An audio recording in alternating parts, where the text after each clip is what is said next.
읽어주는 교과 첫째 날 12월 11일 일요일 예수님의 모본.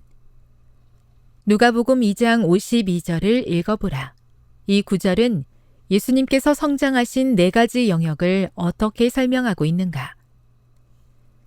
예수님은 완벽한 인간이셨고 인간의 존재의 모든 면에서 성장하셨다.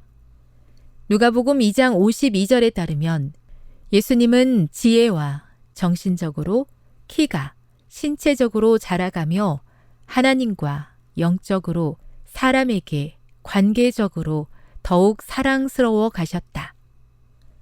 그는 정신이 민활하고 통찰력이 있었으며 나이에 비하여 생각이 깊고 지혜가 있었다. 그러면서도 그의 품성에는 균형 잡힌 아름다움이 있었다. 그의 마음과 육체는 아이의 성장 법칙에 따라 점점 발육하였다.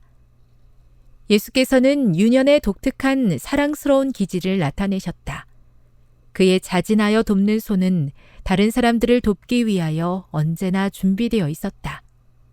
그는 아무것도 침해할 수 없는 인내와 결코 고결함을 희생시키지 않는 진실성을 나타내셨다. 원칙에는 반석과 같이 확고하였지만 그의 생애는 이기심 없는 인정을 드러내셨다. 시대의 소망 68, 69. 마태복음 4장 23절을 읽어보라. 어떻게 하면 우리도 예수님께서 행하신 3가지 사역, 가르치심, 복음을 전파하심, 치유하심을 효과적으로 수행할 수 있겠는가? 인간이 통합적이면서 동시에 분리될 수 없는 존재라는 것을 인식한다면 신앙을 영적인 영역에만 가둬둘 수 없다.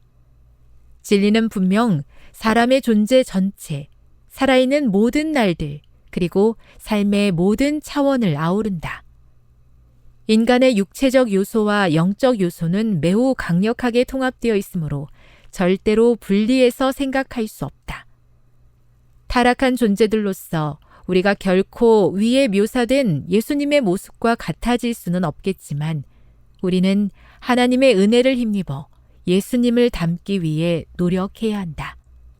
왜냐하면 사람에게서 창조주의 형상을 회복시키는 것, 다시 말해 지덕체의 발달을 증진시켜 사람으로 하여금 창조되던 당시의 완전한 상태로 돌아가게 하는 것이 구속 사업이기 때문이다.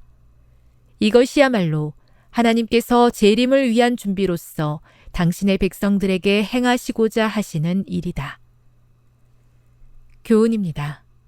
타락한 존재로서 우리가 예수님과 같아질 수는 없지만 하나님의 은혜에 힘입어 예수님을 닮기 위해 노력하는 삶이 재림을 준비하는 우리의 모습이 되어야 한다. 묵상. 예수님과 우리가 너무 다르다는 사실을 마주할 때 우리는 쉽게 낙심하게 됩니다.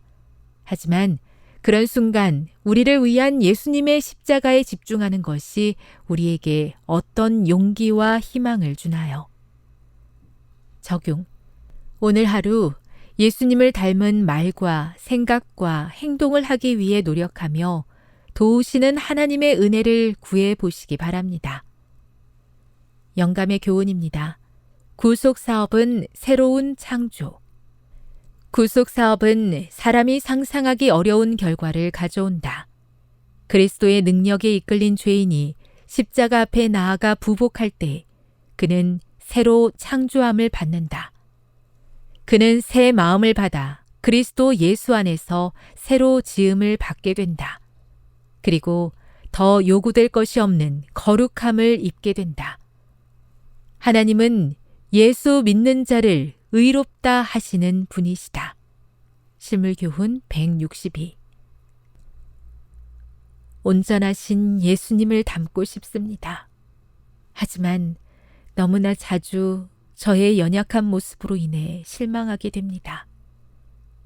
하지만 그때마다 저를 위한 예수님의 십자가를 바라보게 해주시고 그 은혜에 힘입어 다시 한번 일어서서 믿음의 길을 걷게 해 주시옵소서.